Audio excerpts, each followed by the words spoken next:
Hello and welcome to the Keep Kicking Podcast, episode 5. We're gonna talk about something fascinating today. We're gonna talk about the idea of taking a break from the internet. I'm gonna take an internet break challenge that I am putting on myself. Fun fact about me: I've actually done this before. I've done this with a lot of things. I grew up from a family of addiction. I'm not saying I'm addicted to the internet, right? But if you are addicted to the internet, or if you think you are, this might be an interesting challenge you want to put on yourself, right? But to get back to addiction, I come from a family that has addictive problems, and I know myself well enough to know that I have an addictive personality, and I tend to get a little too into something, right? So often when I find that I am using something for my mental health in an addictive way, what I will tell myself is, I'm going to take like a year off. I'm going to take like 30 days off. I don't know. I'll put in a certain range and I'll just go for it. Maybe I hit 30 days. Maybe I'll hit 365 days. It doesn't matter. I find if I put an exact date, I'm going to take 7 days off. Instead of focusing on getting my mental health clear of what's going on, I then am spending myself in an ADHD waiting mode where I'm like, there's 6 days left. There's 5 days left. There's 1 day left. Okay, now I can start using the internet again. Okay, now I can start taking ibuprofen again, right? I can start, I don't drink, right? But I can start drinking again, right? I can start doing this activity that I know is not beneficial for my mental health, right? So that is particularly why I have been considering for the last, I'd say about 3 months, but especially the last 4 to 5 weeks, I have been thinking really hard about taking a break from the internet. Not the entire internet. So I have some rules, and then we're going to dig deeper into why I made this decision. The rules that I am going to follow for my internet break: no social media. All right, so I already deactivated my Instagram. I'm not going to be using my Blue Sky.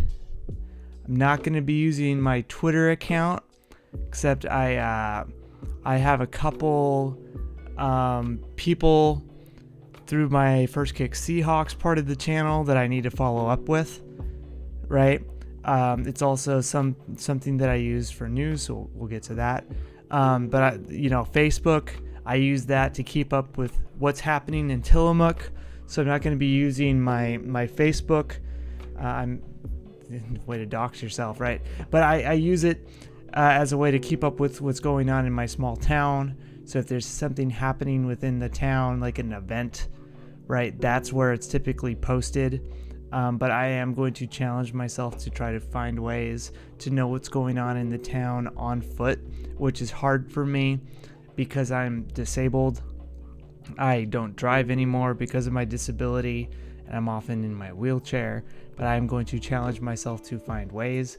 But otherwise, Facebook is my way of keeping track of it, right, for current events. So I'm giving myself that leniency.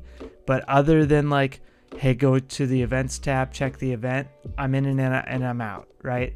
No binging media, right? So I can't just go to Amazon Prime and then just watch Farscape for an entire day.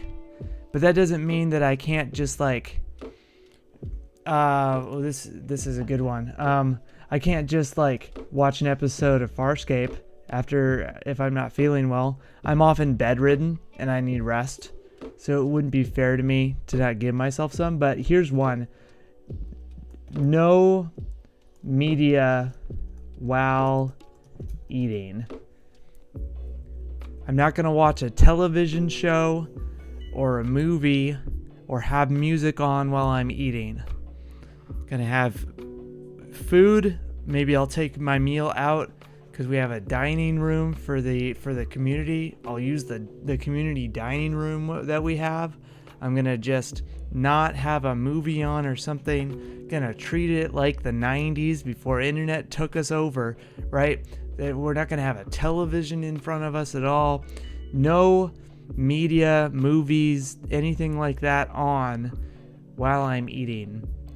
No power gaming, right? Again, sometimes I don't feel well, actually quite frequently.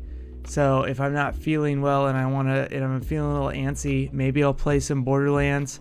But after like an hour, 30 minutes maybe, oh, well, there's an hour, right? But I'm not going to be playing video games for like 2 hours, right? That starts entering power gaming phase.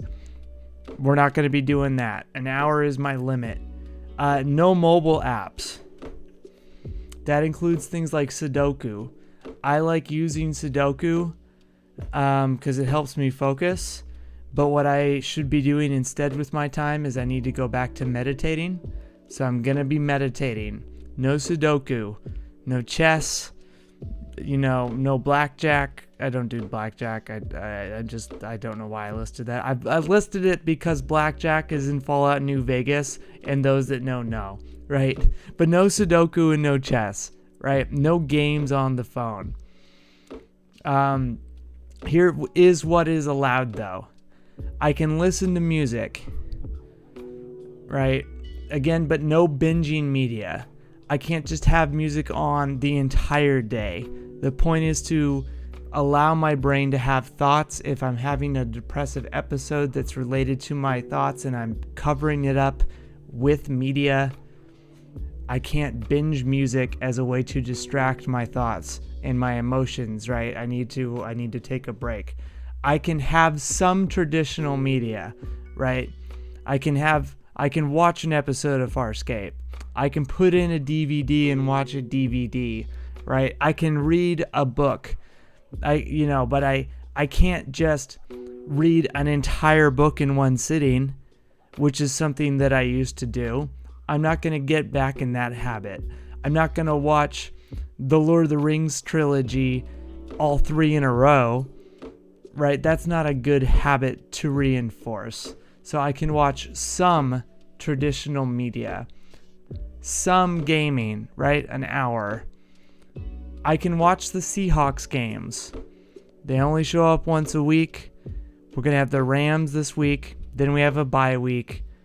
We play the 49ers, Cardinals, Jets, Cardinals, and then I don't remember the rest of the schedule, right? But we're getting there, right? We're in the second half of the season. There's only like 8 games left, 10 games left, something like that. Why does it say that I have no data? There's plenty of data. Thank you. It's often because I give too much data. And then obviously we have an election coming up next week. And the fallout of the election, one way or the other, especially one way, right, can be incredibly detrimental to the LGBT community and a lot of other communities. But knowing, like, if Kamala Harris wins, people being mad that she won, and I'm living in a town that used to be run by the KKK, and those people are still alive here, and their kids own the businesses here, right? This isn't necessarily the safest town for somebody like me to be living in and to have moved to.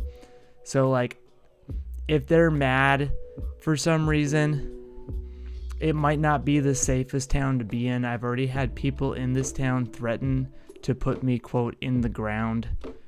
So it would be nice to know if she won and the response that particular party is having. It would also be nice to know if she won and there was a political coup, right? It would be nice to know if she lost and then the ramifications of what just might happen because of that, because there's Project 25 and all of that other nonsense.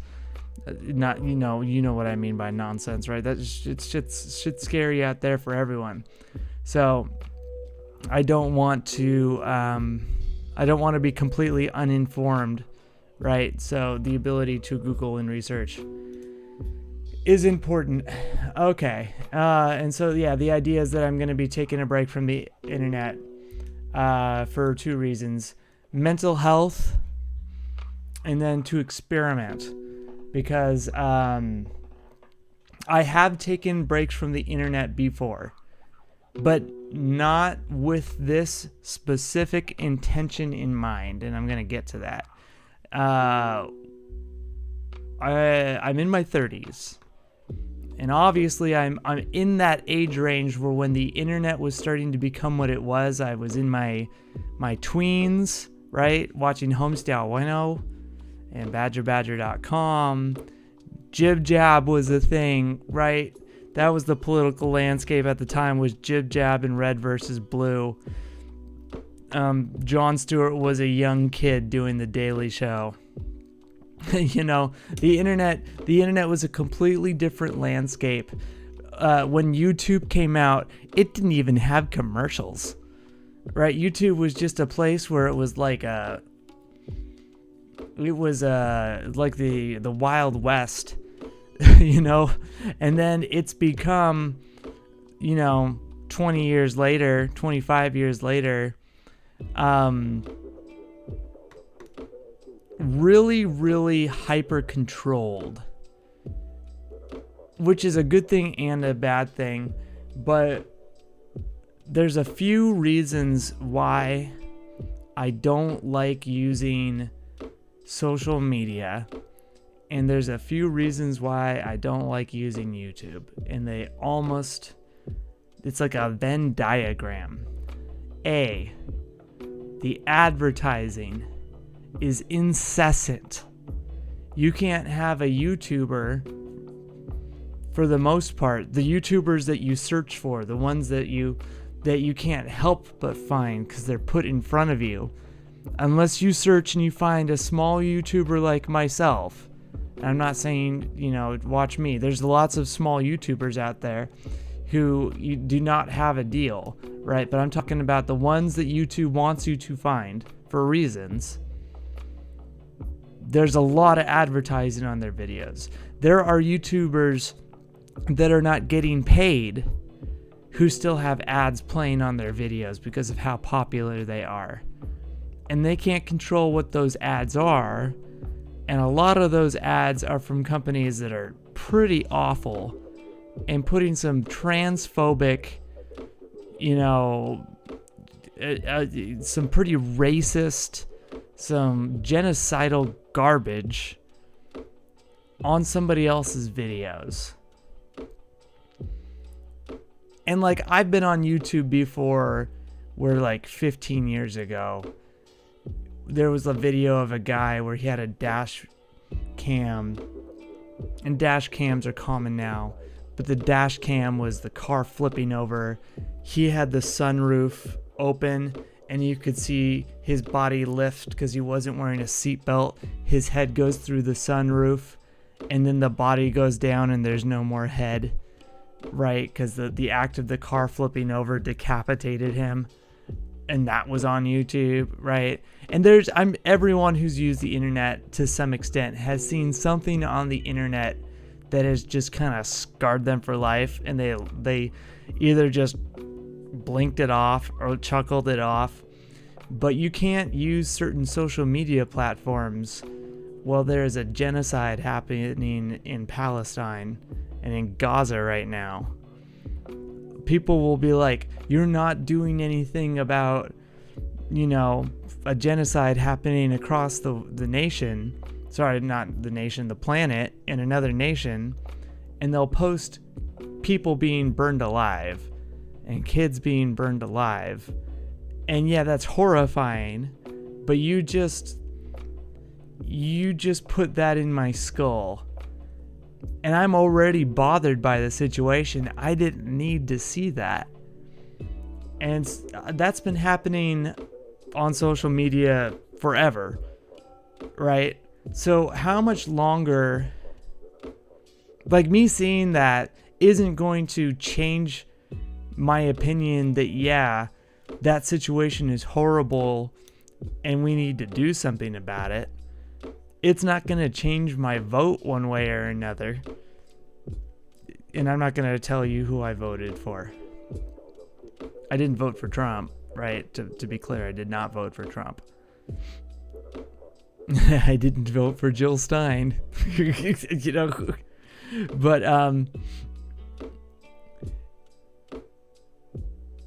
there's a problem with being in a traumatic environment for too long, where you're constantly being hit with advertisements that are trying to manipulate you.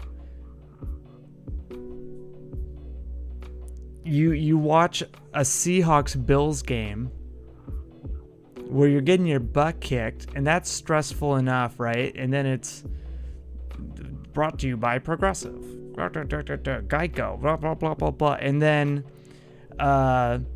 they're trying to put men in your bathrooms, and they're putting predators in you, and and then there's men, biological men, trying to get close to your girls in women's sports, and then they put the most graphic, transphobic type of imagery that they can up there during the middle of a game when you're already stressed out during the game, right?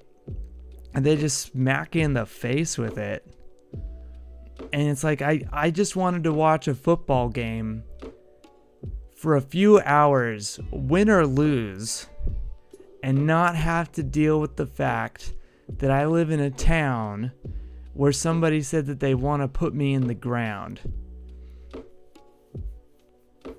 And then just a decade ago, we have a guy who was taking a knee to try to bring attention to the fact that police officers have a habit of harassing and killing minorities and black people in particular in traffic stops and in other interactions. So he took a knee. And now we have these white players who are saying women shouldn't even have degrees. They should just stay in the damn kitchen. They shouldn't even vote. Why do they have a voice? And they have their damn MAGA hats and the rest of their gear on after games, saying basically vote for Trump. And everyone says not everyone, but the same group that was getting after Kaepernick and saying the worst things about Kaepernick are saying that the MAGA assholes are all right and good guys. I'm tired of the hypocrisy. And also that they think that that those two statements are on the same level, that the stop killing people is the same as shut up and get in the kitchen. That the messaging is the same.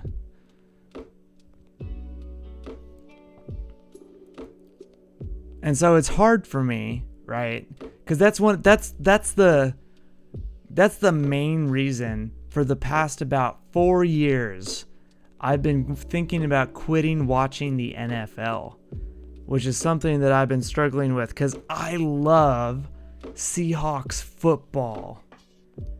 I've loved Seahawks football so much that I wanted to start a podcast about it. And so I forced myself to go through it last year because I'm like, this is my chance to just go through it. If I don't do it, I'm going to be mad at myself for never doing it. Because I've wanted to do it for a decade, but if you've watched my podcast before, you would know I said, hey, I need to take care of my mental health before I do it. And my mental health is absurdly better than it's been in a long, long time. But when you pay attention to the NFL long enough, people already know, right, that the NFL is not a sports league, it's an entertainment league. And you already know that they have been known to take advantage of people for taxes and financial reasons. But that's just how America works, right? That's just doing business in America. But it's the owners. You think about the Haslams, right, with the Browns. They know Deshaun Watson did all of that stuff. Over 20 women had settlements with Deshaun Watson so that they could just get it over with for sexual harassment and assault. Where he's taking his, dick and putting it in their hand, and they're the massage therapist. And then what else, right? I'm not following all 20 of that because I'm a sexual assault survivor myself. And so what did the Haslams do? Competing with the Falcons and I think the Saints, they had a bidding war to get him on their team, traded everything they had, basically of value, and then made him, to this day, the most expensive player ever. Fully guaranteed contract, the first time that had ever happened. And he's horrible. He hadn't even played for years because he was under investigation for it. Why would the Haslams do that? This is just business. You have players like Tyreek Hill, who just last, April? He was beating his girlfriend. But he already has a habit of beating his girlfriend on the Chiefs before the Dolphins traded to bring him in. That was his previous girlfriend, who I'm pretty sure, allegedly, I gotta put allegedly so that these dudes don't come after me, because I have net worth, right?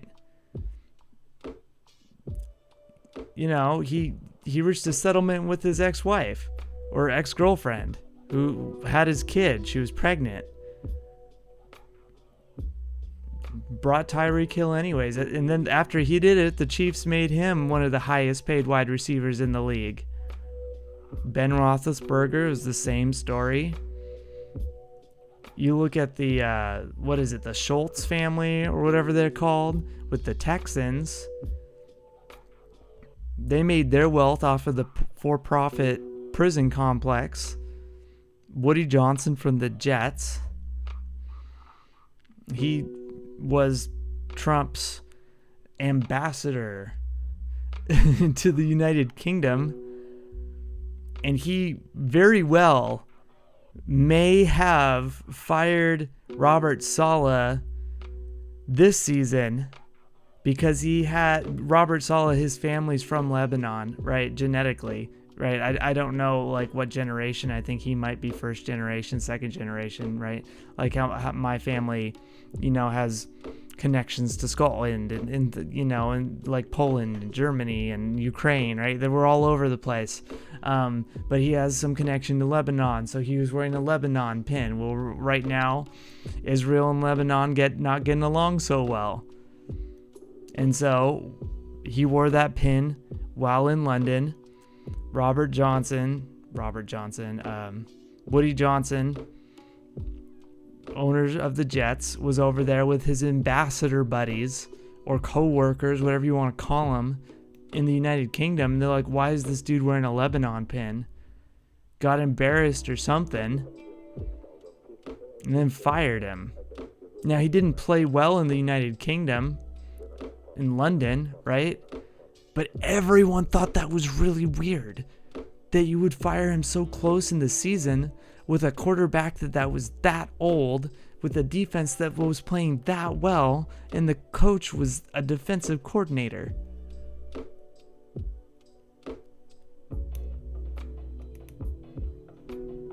And also there's the issues with the referees, possibly rigging games. We already know that in the 80s, at the very least, at least 26 owners were involved with sports gambling. We already know that before the AFL-NFL merger, they were possibly... That's the one game that almost everyone assuredly, except Jets fans, are like, oh yeah, the owners were in on rigging that game so that they could sign a media deal to prove that the AFL could compete with the NFL. Because the Packers kept blowing the AFL teams out of the water. So they bring in the Jets and let Joe Namath win in Super Bowl III. It's one of those games where it's almost assuredly rigged. And that's not just me talking out my ass, right? There's like a 95% chance the Super Bowl III was rigged. You can look that one up. Allegedly. You're right.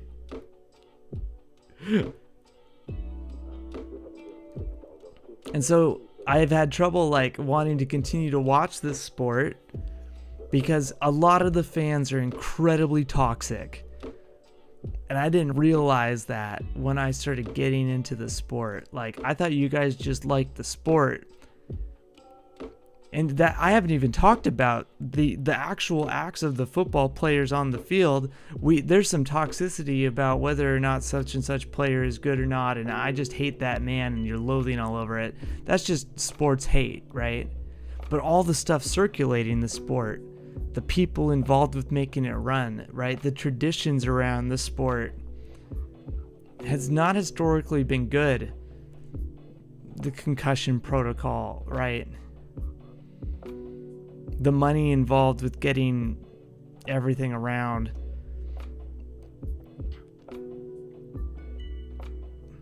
It took that much for Dan Snyder to be kicked out of the league and the Commanders sold. And it wasn't the fact that he was sexually harassing people and that his organization was so bad. It was the fact that he was stealing money from the other owners and he got caught. And so the other owners got pissed because then it started bothering them. But they didn't care how he was running his shop. That wasn't an issue. And so, yeah, I've been like, I started doing the Seahawks podcast because a decade ago, and I've said this many times, a decade ago, people told me, Camden, you should do a Seahawk podcast. You'd be really good at it. And I said no, because my mental health is terrible. So last November, because I wanted to focus on things that I wanted to focus on committing myself to things, right? And not regretting things. I started the Seahawks podcast. And I've been much better at it than I thought. I just did episode 139. I didn't even realize I had done that many episodes, right? Just tore through a ton of episodes. It was awesome. And I have a pretty good habit or ability, I think, to monologue. I think that there's something to this. I don't know what that means for me.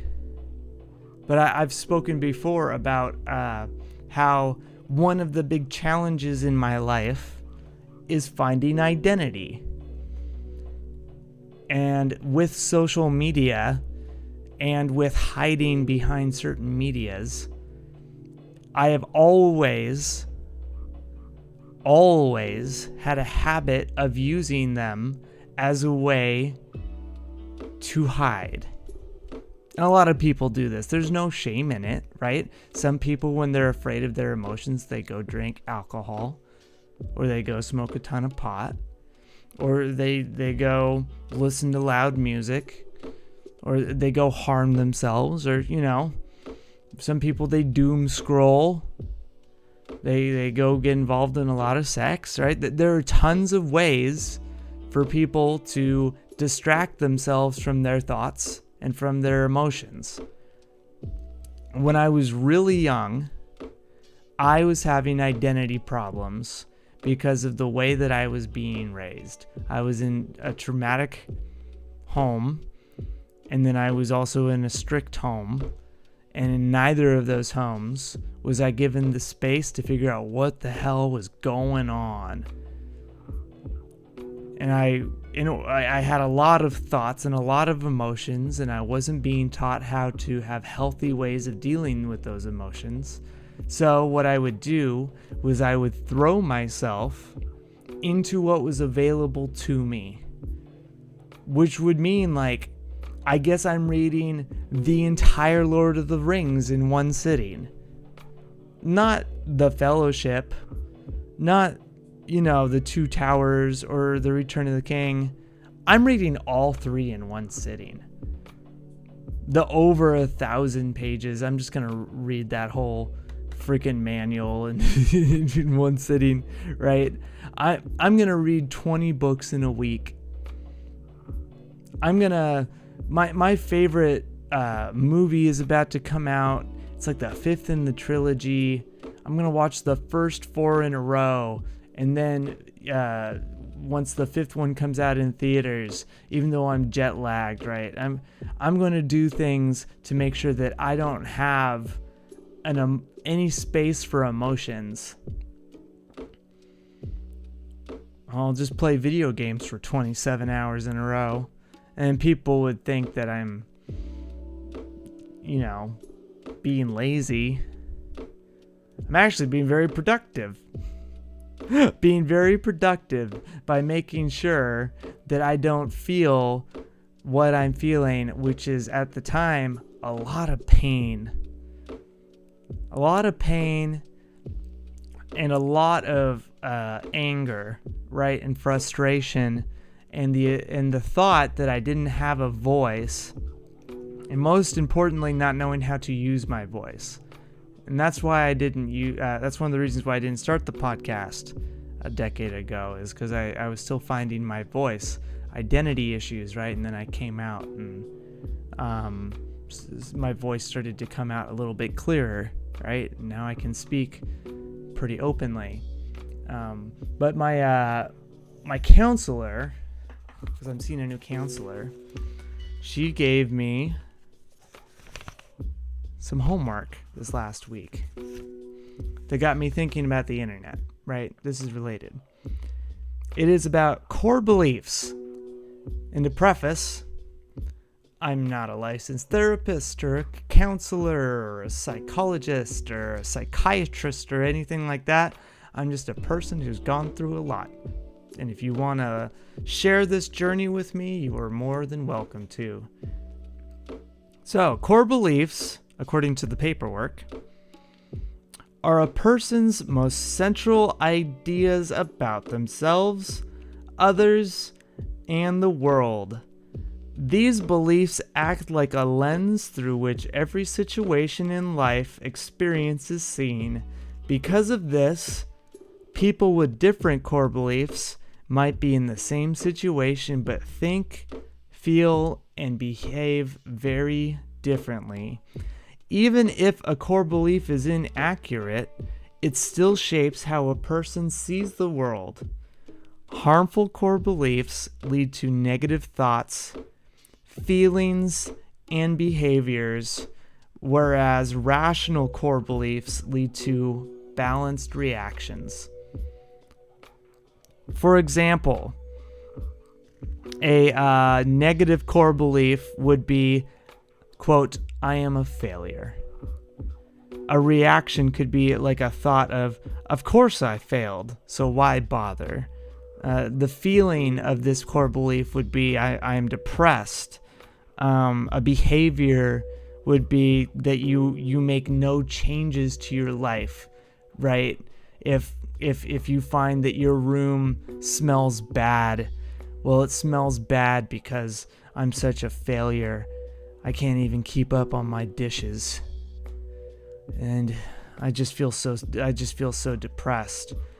I'm just gonna go for a walk. And then you come home and you're like, man, my room smells so bad because I still haven't done my dishes. It's because I'm such a failure. And of course I failed. I should have just done the dishes instead of going for a walk. Why bother? Right? It's a core belief that then leads to a thought, a feeling, and a behavior, or one of the three, any mixture of the three. So there's a whole bunch of common harmful core beliefs, like a feeling of helplessness. You're helpless. Quote, I am weak. Quote, I am a loser. Quote, I am trapped. There's a feeling of that you're unlovable, right? That could be a belief that you're unlovable. Quote, I am unlovable. That's obvious. Quote, I will end up alone, right? That's one that I deal with all the time, is that I will end up alone. I spend a lot of time alone. Quote, no one likes me. This is actually probably the biggest one for me, is the I am unlovable belief. I had to deal with that a lot growing up. Core belief would be worthless. Quote, I am bad. Quote, I don't deserve to... I'm not going to finish that one because of YouTube. Quote, I am worthless, right? Or, quote, I have nothing to offer, right? Quote, I have no value, right? Another common core belief would be external danger, like, quote, the world is dangerous, quote, people can't be trusted, quote, nothing ever goes right. If any of these sound familiar to you, either you're working through it or you have worked through it, or, you know, this is something where you're like, hey, maybe there's something wrong with me, I would encourage you to speak to somebody on this, about these core beliefs that might be related to something that has happened to you either in your childhood or, you know, through life that is now ingrained in you, right? Because these, there's nothing to be ashamed of these, right? But a lot of this can then affect future actions or repeated actions. Consequences of harmful core beliefs are, it can lead to interpersonal problems, difficulty trusting others, feelings of inadequacy in relationships, excessive jealousy, overly confrontational, or it can make you aggressive. It can make you put others' needs above one's own needs. That was something I had to deal with for the longest time. Again, because I felt unlovable, like I would end up alone, or, you know, like nobody liked me. I would put others' needs above my own needs to create value for myself, right? If I put their needs first, they're more valuable than me, therefore they deserve it, right? They're worth it. And also, if I do this, maybe I can show that I am worth it as well to them, and that they will want to keep me around. Mental health problems can be harmed by these core beliefs. It can cause depression, anxiety, substance abuse, and then difficulty handling stress and low self-esteem, right? If you think about the, quote, male loneliness epidemic, a lot of that is just a straight up core belief, right? Where they put these beliefs that I am unlovable, right? Women don't want me.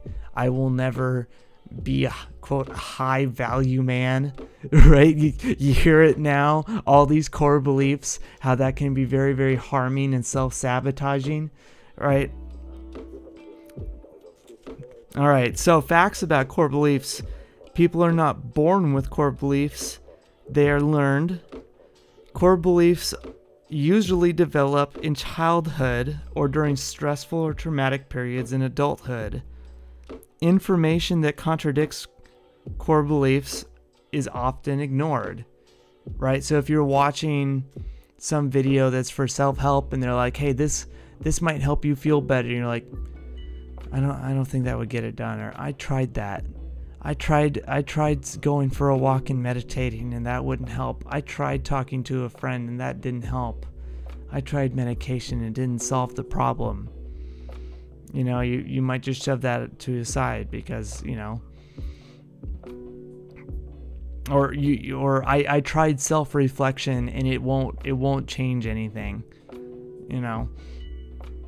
I'm just speaking from my own experience there. Negative core beliefs are not necessarily true, even if they feel true. Core beliefs tend to be rigid and long-standing. However, they can be changed. First thing that came to my mind when I read that was, yeah, right. Right. They then give an example, right? A core belief being no one likes me. They have information that supports that belief, such as, quote, my friend didn't answer the phone when I called, therefore nobody likes me. Quote, the cashier at the grocery store was unfriendly, therefore nobody likes me. Quote, my boss gave me some negative feedback at work, therefore nobody likes me. But then there's information that does not support my belief, such as rejected information I did not integrate into my core belief. Quote, I was invited to the coworker's birthday party, but I still believe that nobody likes me. Quote, customers at my job always seem happy to talk with me, but I still believe that nobody likes me. Quote, my friend called to check in on me when I was sick, but I still believe that nobody likes me, right? Because you rejected this information and you did not integrate it into your belief. There's also modified information that you modified before integrating into your core belief. Quote, I was asked out on a date, but it must have been out of pity because nobody likes me. Quote, I'm close with my parents, but they're my parents so they don't count because nobody likes me. Quote, my friend gave me a birthday present, but only because I gave them one, because nobody likes me. You see how that works? So, I'm not going to get too specific with me, but it is related to why I'm taking an internet break. My core belief problem, and this is related to identity, it's always been directly connected to it. And I do appreciate you for listening to me while I get some of this off my chest. Again, Keep Kicking Podcast. It's about mental health. It's about continuing forward, right? When life comes at you, you don't just take a step and then stand there and freeze. You got to keep moving, and things don't always go the way you expect. Started a podcast, the First Kick Seahawks podcast. I learned a lot. Things didn't go the way I expected after 139 episodes. Because I still have some identity issues. I have a core belief that I only existed as a transaction and nobody wants me in their life. And I am forgotten by most people, not missed. Like, oh yeah, whatever happened to them? And then they go on. But the interesting thing to highlight here is the I only exist as a transaction. There's something called the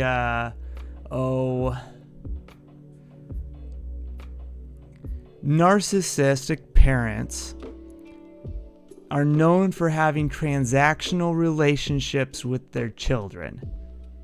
If you do not meet, and again, I'm not a counselor, so I'm going to phrase it really poorly. I'm not a psychologist, so if I phrase it wrong, I apologize.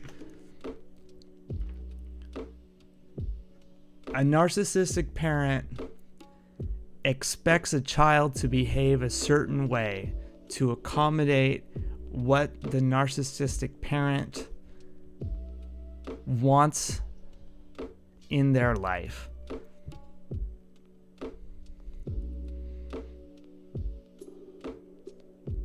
And when you do not meet that expectation as the child of a narcissistic parent, you are punished in many ways.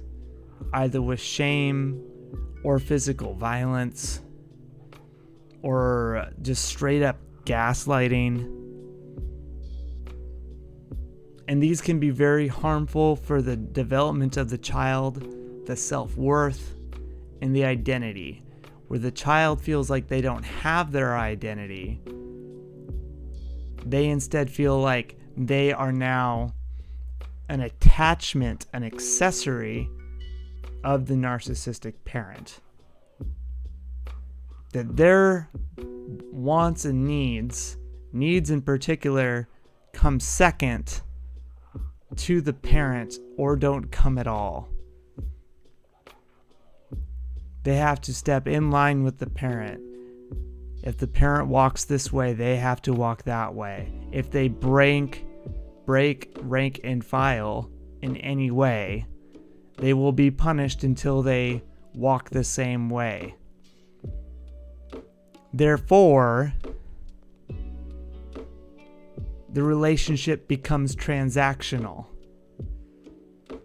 When I meet the demands of the narcissistic parent, I then am given praise or love or what seems like it, because true love wouldn't be transactional. If I was to go off and be my own kid, right, my own person, a normal parent, a healthy parent, would encourage that behavior, even if it was nothing like the behavior of the healthy parent. But instead, you have the child having to do all of the heavy emotional lifting for the narcissistic parent to keep the narcissistic parent calm. And then when the child grows up, they take it to other children, where they try to keep other children calm because they assume other children are like the narcissistic parent. They do it with teachers.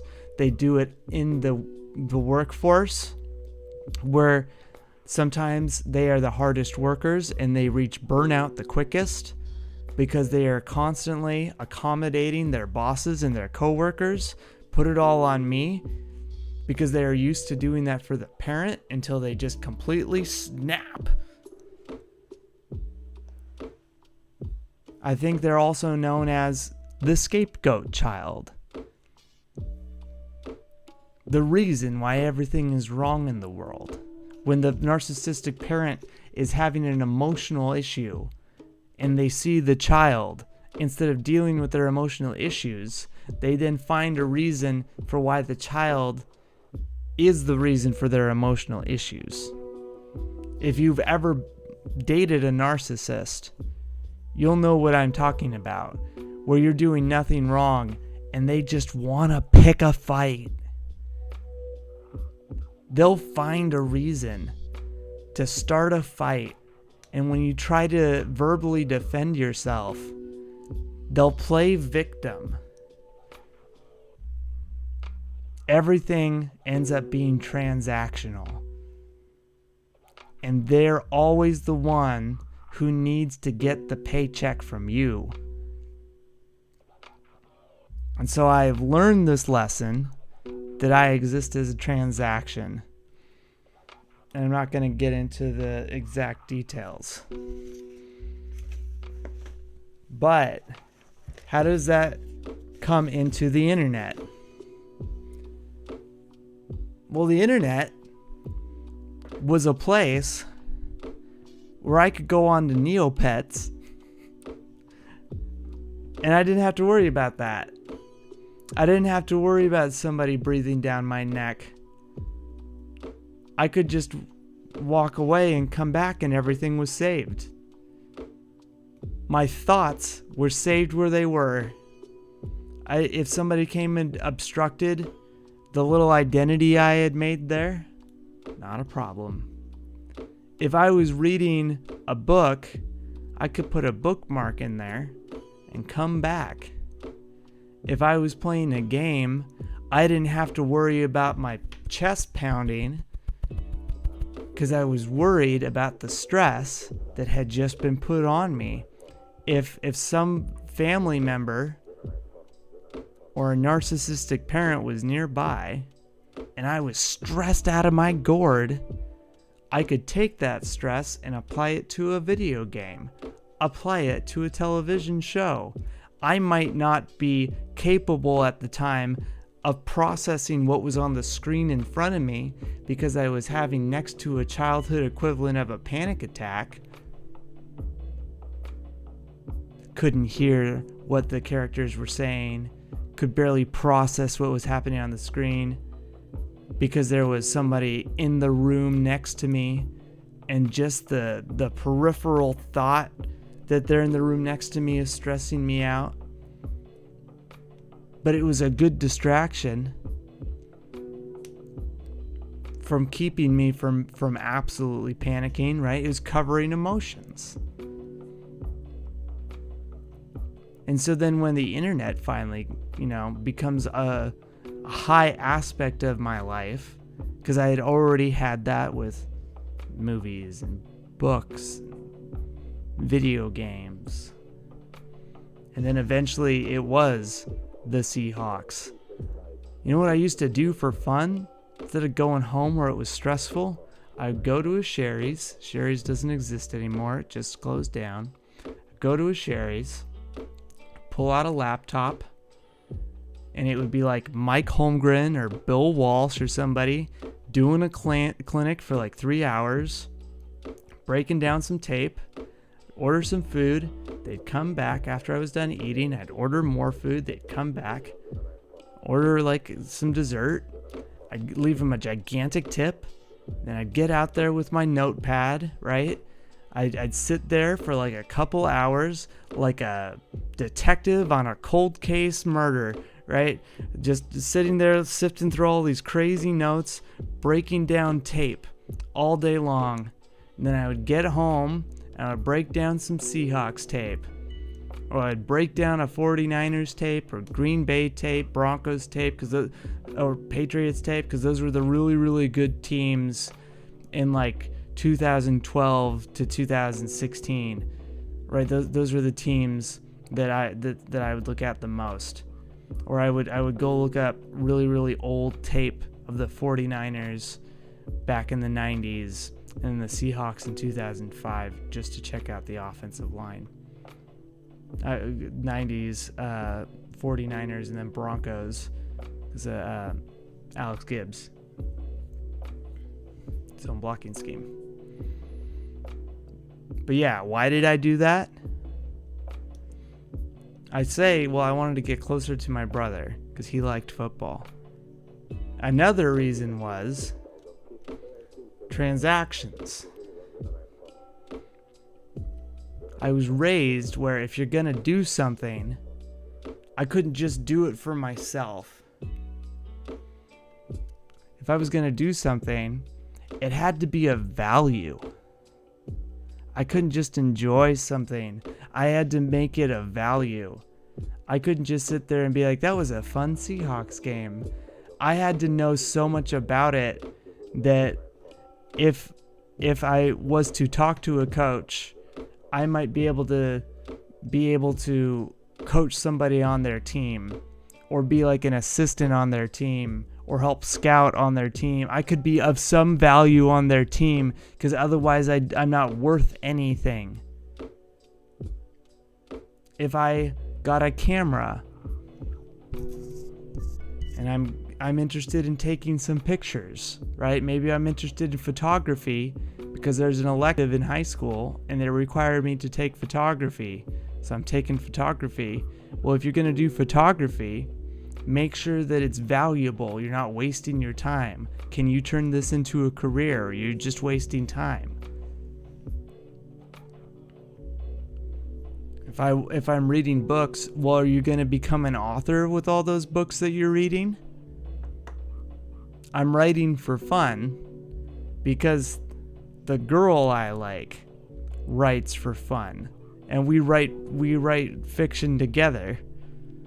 Well, are you gonna become a poor artist? Are you going to become a homeless artist, a homeless writer, right? Writers don't make a lot of money. There's not a lot of value in that. If you're going to be messing around in Photoshop, you should turn that into a career. There's no money in podcasting, right? You hear the voice. So if I'm going to do a podcast, I started doing the first Kick Seahawks podcast.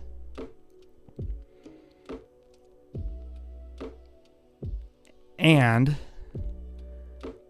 I didn't call myself a podcaster. I technically am a podcaster. I call myself a master of ceremonies. Because I do a little bit of everything. I can go off the top of the head. And I can monologue just about with the best of them, right? There's always room for improvement. But I'm one with the KRS-One, right? There's something I liked about KRS-One in particular. He's a rapper, right? Particularly, he focuses on the history and the culture of hip hop. And one thing that he talks about is hip hop was made from nothing, and it is about creating nothing from nothing. Pure hip hop is like that. What can you do with nothing? Well, you have your knowledge, right? KRS-One, knowledge reigns supreme over nearly everybody, right? So what can you do with knowledge? Well, I can monologue and use the knowledge I have and bring it to you. And surely I'll make a mistake, but then the key is to keep going with courage and go from there.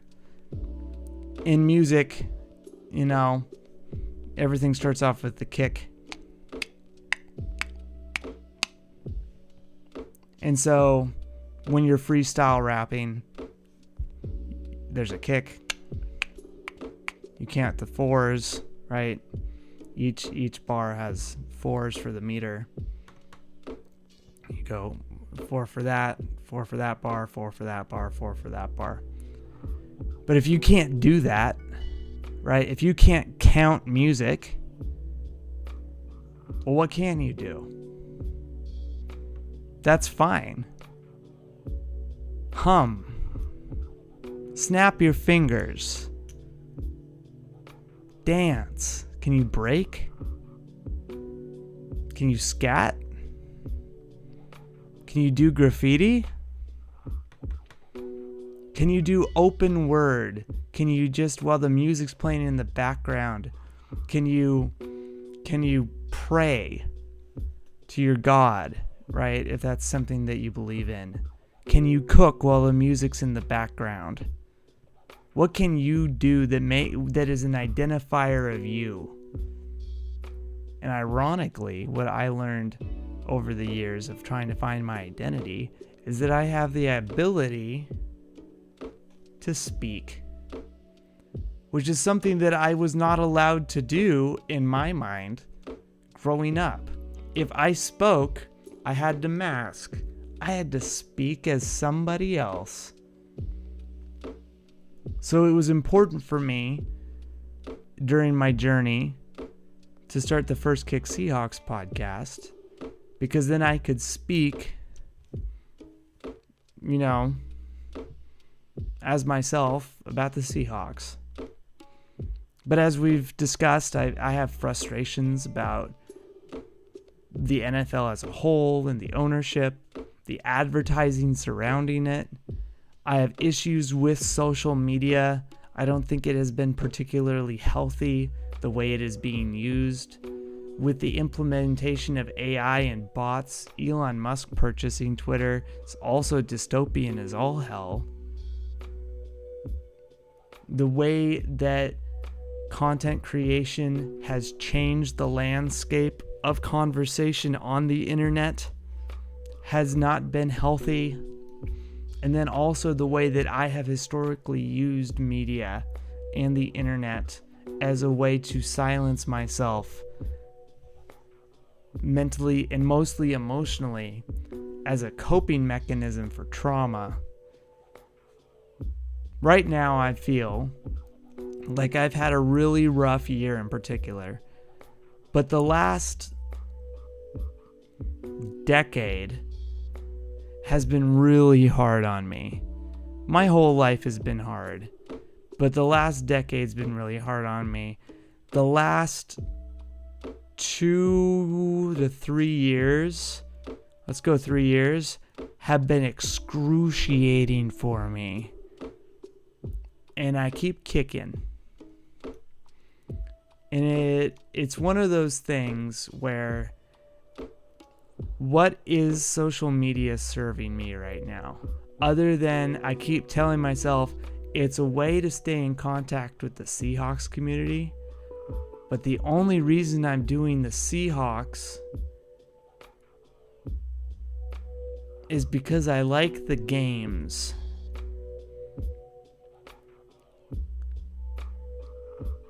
But the whole reason I started pushing myself to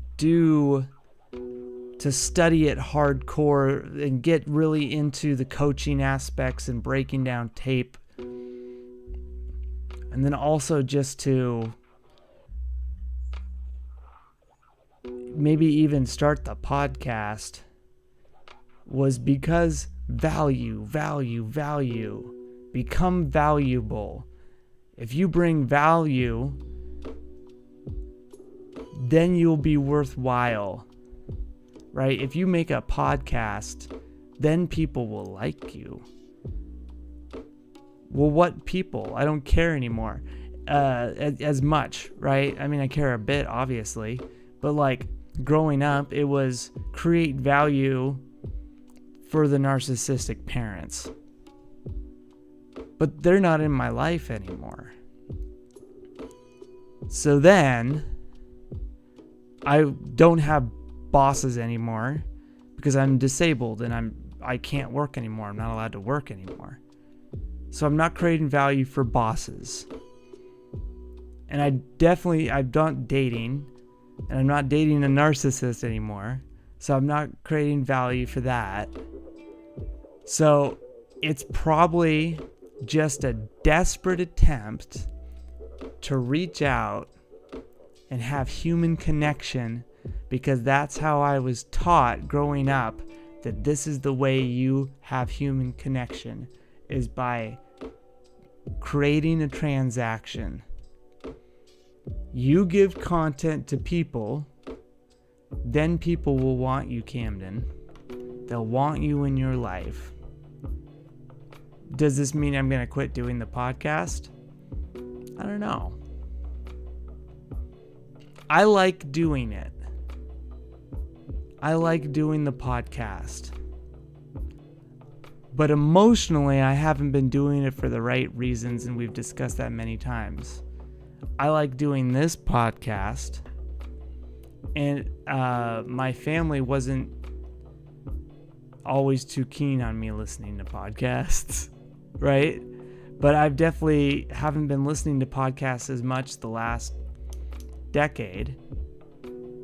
And so our podcasts, the good for me for the next chapter in my life. And a good test for that for me is to take a break from the internet to see how I respond. Is that going to be 7 days? Maybe.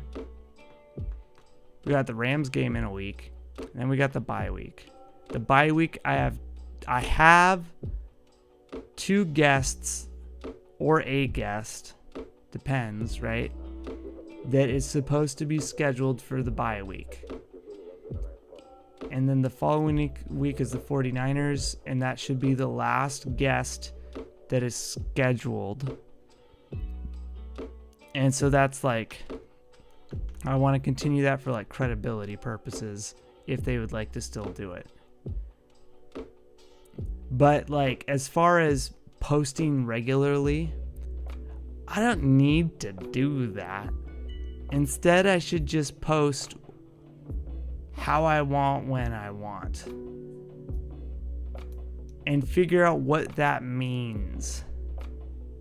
Because I like talking about heritage, and some of my favorite episodes are about the heritage of the coaches. And they're not necessarily my most popular episodes, but if it happens, it happens. As far as the Keep Kicking podcast, I'd like to keep this one going because I think talking about my mental health openly is important. But if I take this internet break and I determine, actually, it has been really healthy for me to not be a part of the internet madness, and I find myself pulling away towards something else, it would be healthy to not cling on to old behaviors. You vibe with that? So I'm not promising anything, but I would encourage you all to always take time to look in on yourself and evaluate yourself. If you find that you have a coping strategy, you might not say, oh, I'm addicted to this, right? But you have a coping strategy. Maybe it's you can't go outside to get the mail without having a cell phone in your pocket, right? You go to the toilet with your cell phone. Maybe leave the cell phone by the kitchen, wherever you keep it charging. Maybe just spend an afternoon. I mean, like if you're going to the store and you need it for safety reasons, right? That makes sense. But if you're like, I can't even go get to the mailbox in the toilet without bringing my phone with me, maybe that means that you need to take a break from your cell phone for a bit. If you find that you can't put your phone down and quit scrolling, maybe that means that you need to start putting in rules for your social media scrolling time. If you're on your 5th cup of coffee and it's not even 11 a.m. yet, maybe that means you need to take a week off of coffee. If you're up to 3 Monster energy drinks a day, right? You vibe with that? There's nothing necessarily wrong with behaviors like this. Right? There's nothing wrong with being on the internet or having a cup of coffee or drinking a Monster. But what's wrong is when we start using it to cover something else up. For instance, I deal with chronic pain, and it's excruciating at times. I'm in pain right now. If I am using my pain medication not to deal with the physical pain, but instead to numb myself out mentally and emotionally, I stop taking that pain medication as soon as I realize I'm doing it. And so I might not be taking any pain medication for like 6 months or a year. The longest I went for was over a year without any pain medication, and it sucked. But what sucked more was realizing that it had been like 8 months and I was just numbed out because I was using my pain medication to make sure that, my emotions were being pushed down and I could feel myself spiraling.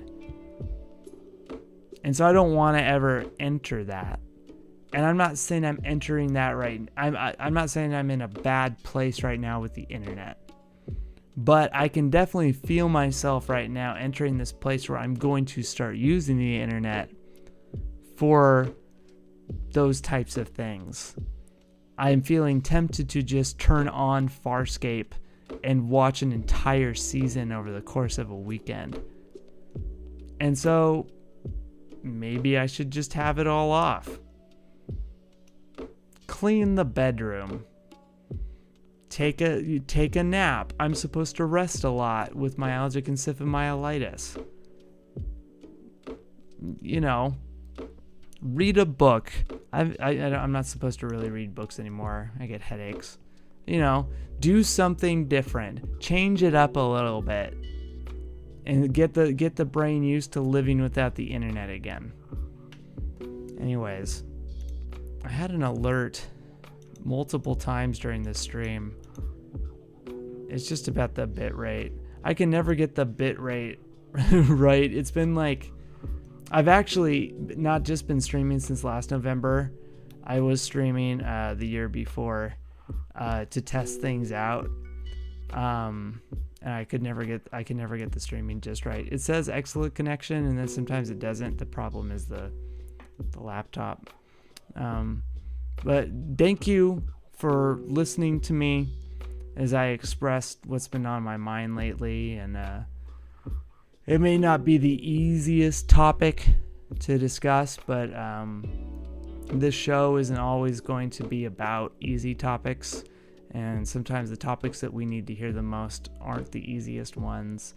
I find that when I'm not feeling well emotionally, the best things to do are to talk about it. And I would encourage you all, again, if you're dealing with something, to talk about it. You don't need to have somebody necessarily have a conversation with you about it. If you're having self-harm thoughts, right? Just having somebody hear you say, hey, I'm having self-harm thoughts right now, and I just need somebody to know that, right? And I need somebody to hear me say it, and I'm going through it right now, and it's been caused by this, I think, and I really appreciate you listening to me. Just having somebody hear you say that so you know that you're not going through those feelings by yourself can help a lot, right? What's often painful if you're on the other side, right? If somebody comes to you like that and they say, hey, I'm having self-harm thoughts, is don't go, oh, well, what can I do to help you? Do I need to, right? Everything's going to be okay. Don't do that. Because then you start to overwhelm the person. You don't give them a place to be heard. Let the person tell you what they need. You can maybe ask, do you need anything from me? Or would you like me to just hear you? Right?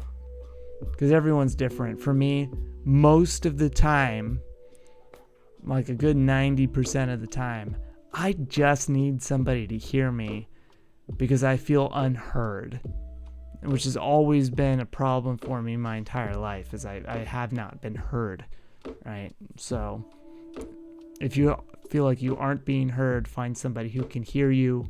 If somebody's coming at you needing to be heard, hear them. Thank you for hearing me, right? I appreciate it. Again, I couldn't sleep, so I had to get this off my chest.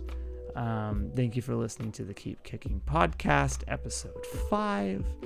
If you would like, you can like the video. You could subscribe to the channel. I'll maybe stick around. We'll find out. You enjoy the rest of 2024.